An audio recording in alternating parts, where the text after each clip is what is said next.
düşünüp men sana gelene düşünürdüm sen bana. Kıyın günümde sevsene beni, her demimde düşüm yani seni, seni.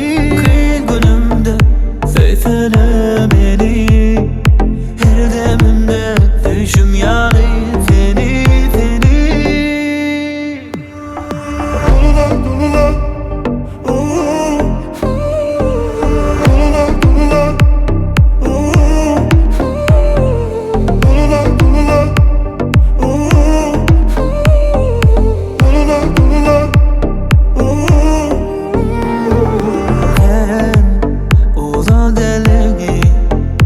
Yakmadın bu sevgimizi, seyenetini yitirmedin hiç açan ol güllerimi, seyenetini.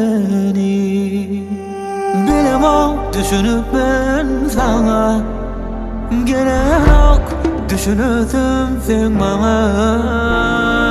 Kıyın günümde sevsene beni, her demimde düşüm yani seni, seni. Kıyın günümde sevsene beni, her demimde düşüm yani seni, seni.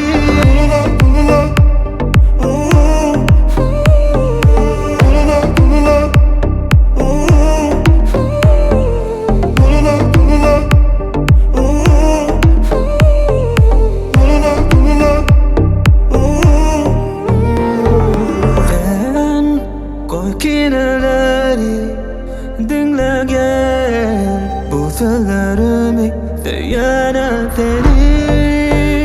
Dinle gel, dinle gel, dinle gel.